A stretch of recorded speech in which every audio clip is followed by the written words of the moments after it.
Hello everyone, I'm your hostess with the mostest, 8-Second Gaming. In today's video, I'm going to be breaking down 4 passive abilities that everyone is using wrong. Look, Apex is in its 14th season. We've got a lot of different legends out there, and there are tons of abilities to learn, and sometimes you might not understand how to use one to the maximum potential. So you don't have to worry for much longer because we're going to be breaking these down today so you can start to learn how to use them a lot easier. But just quickly guys, if you are here, it's very clear that you're looking to take a step up in your Apex skill level. And if that's the case, then you need to go over and check out the GameLeap website right now. Over there, we have top level coaches who know what it takes to get to the highest levels of the game and how to get others there as well. And they're making all sorts of guides every single week. We've got legend guides, gun guides, VOD reviews, and more. So if you're looking to hit a new peak rank this season, making it to Diamond, Masters, or even Predator, click the link in the description, pick yourself up a membership, or I'll steal your Belle Delphine bathwater. But okay, let's jump into the abilities that people are using wrong. And to start off, we're going to be taking a look at a legend that I've played the most. And it always pains me to see people using their passive wrong, and this is Bloodhound. Now, Bloodhound offers a ton of different information in fights. The scan shows people's locations, the ultimate allows you to be super fast, gives you a free digi threat, allows you to scan more often, and the passive also gives a ton of information that people always overlook. Now, when people are using this, they mostly just look for the footprints. They don't really pay much attention to them. They see that there's a little marker on the ground, they think, okay, people have been here, and they don't really pay close attention to it. But those little markers actually have a ton of really useful information that you need to be looking at. Now, there's way too many to list all of them out, but some of the most important ones are you can see grenade pin pulls, slides, what abilities have been used, where people were taking damage, and where they were healing. Now, this is all information that you can use while third-partying to help you be more effective. If you see that people are using their abilities, you'll know that they're on cooldown so that when you go into the fight, you can more effectively single out targets. And there's actually a second part to this because I know that a lot of people actually look at the footprint to see how old it was. They want to see the exact second, but sometimes it isn't worth the time to actually look at it. And a little trick that you can tell to see how old the footprint is to just look at the color of it. The newer the tracks are, the brighter the red is. And the older that the tracks are, the fainter the color will be. So once you kind of understand how the new ones versus the old ones look, you can kind of get a better feeling of how old the tracks are without even having to look at the time. But now we can move into our second legend, and that is going to be Revenant. Now, Revenant's one of the characters that has a very straightforward kit.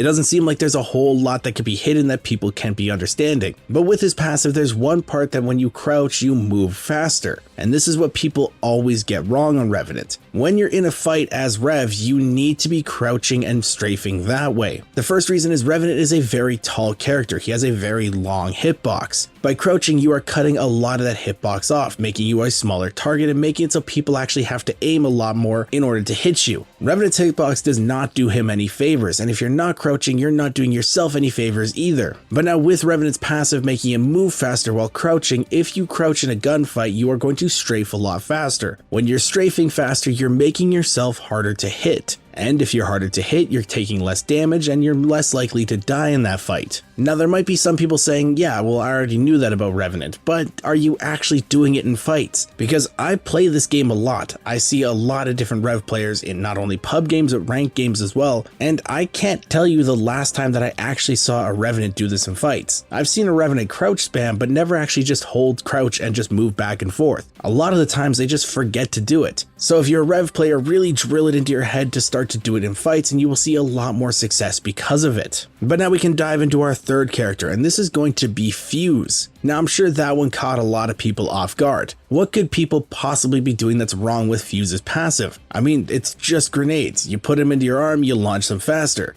Grenade go burr, it's very simple. Well, the thing that people are doing wrong with Fuse is actually just using the passive in the first place. Fuse's passive makes it so when he loads a grenade into his arm, they fly further and faster. Now, they are technically more precise as well, but if you just use the indicator, you can tell where the grenade's going to go. But the thing that you can mess up with this passive is the further and faster part of it. If you want to use something like a frag grenade in close range, you actually need to be very careful of where you're placing it. frag grenades actually take a lot of finesse to use if you want to use them effectively. If you want to do something like a sky nade, you cannot be using Fuse's passive. So the thing that Fuse players need to start to understand is when to toggle the passive on and off in a fight. You need to be able to have the precision to put a frag grenade exactly where you want it to go, and if you're using the passive, you won't really have that control, because it actually makes frag grenades bounce off walls a lot further, and if you're trying to sky nade, it'll detonate in the air because it's been in there so long. As a Fuse player, if you actually start to understand when to toggle your passive on and off in fights, you will see a lot more effectiveness with your grenade placement. Grenades are extremely useful in Apex. A lot of people don't really understand that. Grenades can single-handedly win fights, and if you're playing Fuse, you have way more opportunities to win fights with grenades because you have more of them. So start to use them more effectively, don't waste them. But now we can jump into our fourth legend, and that is going to be Seer. Now, Seer is one of the most popular characters right now with how strong he is in the meta. I mean, not only do you have constant wall hacks with his ultimate, but you also have a way to scan legends and stop any heals or reses or anything like that with his tactical, and you also have a heartbeat sensor on his passive. Now, when playing Seer, a lot of people rely on his tactical to see how much health anyone has in a fight, but you do not have to waste your tactical just to see how much health someone has. With your passive, when the little hearts are beating on the sensor, the lower health someone is, the faster their heart will beat. Now, this is actually something that a lot of people don't understand, and that's perfectly fine because they don't say it anywhere. It's one of the little hidden parts of his passive. But I see a lot of people not understand that this is actually part of his abilities, and then waste the tactical when they don't need to just to try and see how much health someone has. If you're in a fight and a teammate cracks somebody or gets them low, but you're not quite sure where they are because you don't have LOS, then you can use your heartbeat sensor, figure that out, pin them down, get them killed without having to use your tactical because you might need it sometime later in the fight, and if you don't have it, you could die because of it. So don't waste your tactical because your passive works perfectly fine in certain situations. Now, I'm not going to say that that's going to happen every single time. You might have to use your tactical to cancel a heal,